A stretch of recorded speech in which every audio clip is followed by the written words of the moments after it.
really good. I thought Tuesday was really good. Sometimes I know you guys hate to hear this, but I'd like to watch the tape first. But I thought overall Sunday and Tuesday were really good. James, what have you seen from Michael Penix on film so far this season? Does he look like the same quarterback that you saw last year? Yeah, obviously a really talented guy. Can flick the ball, can throw from non-traditional platforms, is extremely accurate, especially under duress. I'm talking about looking at his whole body of work. Obviously, he's athletic. He's made some plays with his feet as well. I think he's been a big part of their success, but I would also say it's not like it's a one-man show. They proved last year, even in the last couple of years, when he gets injured, they're still able to make it work. So hats off to them. Obviously, he's had some challenging situations and injuries as well, but I do believe, that those things have made him mentally and physically tough too. James, Hakeem Beamon was one of your D-Team Players of the Week last week. What did he do? How has he kind of embraced the role that he's dealing with now? And just because it's something I think we have to ask every now and then, do you foresee him contributing this season? Yeah, I got no problem with you asking. I got no problem at all with you asking. No, he'll be unavailable. He'll be unavailable this week and this season. I think at practice, Hakeem loves football. So at practice, he's always good because he loves to play football. But he will be unavailable this week, and he will be unavailable for the season. So you guys don't have to keep asking me each week. James, you have a really deep tight end group, and it seems like you trust Tyler Warren a lot. What more would you like to see from him in order to start to get some more snaps? Is there something going on with the product, the amount of product that we're using in our hair right now? Is there something that you guys got going on? I see a lot more slick back. I'm jealous. I'll be honest with you. It's not like I'm not trying to be mean here. I'm jealous. I wish I could use product like that. But what was your question again? Oh, you have a deep You've got a really deep tight end group, and Tyler Warren seems like a guy you guys are trusting in big situations. Yeah. What more would you like to see from him to potentially, get some more snaps? Yeah, it's really not about Tyler. We want to rotate all three of those guys. Right now, he's third on the depth chart of three really talented guys. There's not a situation that we would be uncomfortable putting Tyler in the game. I don't think there's a significant gap between the three of them. We think we can play all three of them and are comfortable doing it in any situation. Obviously, you got Brent, who's played a lot of football. You got Theo, that has had a chance to play some football last year, and Tyler's getting his first game experience. But he's a poised guy. He's a confident guy. He's athletic. It's a strong room, and we're pleased with Khalil right now. Khalil's doing some good things for our future as well. So it's a strong room. We want to continue building on it. Hey, James, Mike McFadden's a guy who's played a lot of football for Indiana. What are you seeing from him on film and game planning? Yeah, just a super talented guy, very productive, and not just in the traditional ways that linebackers are used. I think last year for the season he led him in sacks as well. Obviously, them losing him, I think it was against Cincinnati, on the targeting penalty was a significant loss for them in the game. He's the quarterback of their defense, and he's highly productive. So, talented guy in the run game, talented guy in the pass game. I also think he's kind of an emotional kind of leader, kind of the heart and soul of the defense as well, and probably with the team. But very, very impressive young man. I would say technically shaving cream is a product. That's a fair point. But this fair is, point. And I go through a lot of it. Yeah, but you look at you talk about downs where everyone says you're going to run. So it's 3rd and 1. Why do you have to run on 3rd and 1? I mean, what is the rule or the statistic in football that says 3rd and 1 you have to run? I mean, could you play a whole season and just throw it? What is the theology behind that? Yeah, it's having to me, balance isn't running 50% of the time. I've said this to you guys before, passing 50% of the times. It's having the ability to run when you choose to and be effective at it. I think more times than not, you'd love to be able to run it on 3rd and 1. It's also a great opportunity if you're in plus territory that you're going to go for. It's a great down to take a shot. So no, there's no rule that says you have to run it on 3rd and 1. But it sure does make it nice when you have the ability to do it in the low red zone or in short yardage situations like it. But there's no rule. There's no rule whatsoever. But I want to have the ability to do it, and I want Mike to have the confidence when he calls it, it's going to be executed. James, a couple of years ago, we talked about the fact that early in the season it was rare for you to see a 3-down front or a 3-4 team. The first 4 teams you played based out of that. Has something changed in college football, or is there something that's changed with that is particular to help the defense in some way?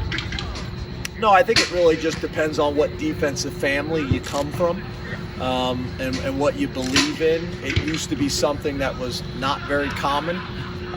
It's become more common. It's also obviously very popular in the NFL and has been for a number of years. But I would also say most of the people, kind of like our discussion we had a few weeks ago about kind of the style of offense you play. It used to be kind of West Coast or spread or whatever it may be. It's the same thing with the 3-down people. Most of the 3-down people aren't just lining up in a true odd front all the time. They're getting in even spacing as well. So I do think there's a lot of flexibility that comes from a 3-down front, especially the way people are playing it nowadays.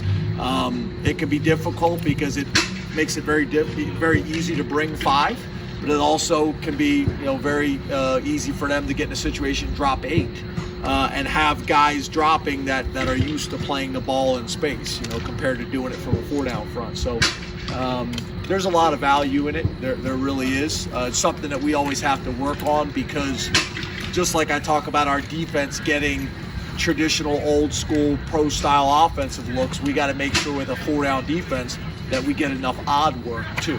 James, you guys have made it pretty clear, obviously, that last week wasn't the practice week that you guys wanted at all. When you're still undefeated and you still win last week, how important is it to be able to take a message like that into a week like this when you still haven't lost the game? Yeah, you got to address it. I think I've made the statement about being able to grow and deal with issues or challenges or areas of weakness even after a win, and be able to really emphasize it and be tough about it and be critical about it to try to get it fixed. The best teams are able to do that. They're able to grow significantly through wins, not just from a confidence standpoint, but from a correction standpoint as well. And we need to be able to do that. So we've been emphasizing that the last couple of weeks. I think we have taken some strides in some areas, and we're going to need to do it again. James, earlier today we heard from Jesse and Sean about approaching you and the staff in the winter about ramping up the conditioning, making them feel more uncomfortable. That's their side of the story. I'm curious, do you recall that exchange during the offseason and them asking for more intensity? No. Go ahead. No. I mean, it may have happened. I don't remember that. I remember talking to Nelly, our sports scientist, about changing our philosophy of running more going into camp. We used to take kind of the week off before camp starts, and it really makes no sense because now their system gets shocked dramatically when camp starts and you have an issue with soft tissue injuries and things like that. So I'm not saying that conversation didn't happen. I don't remember it.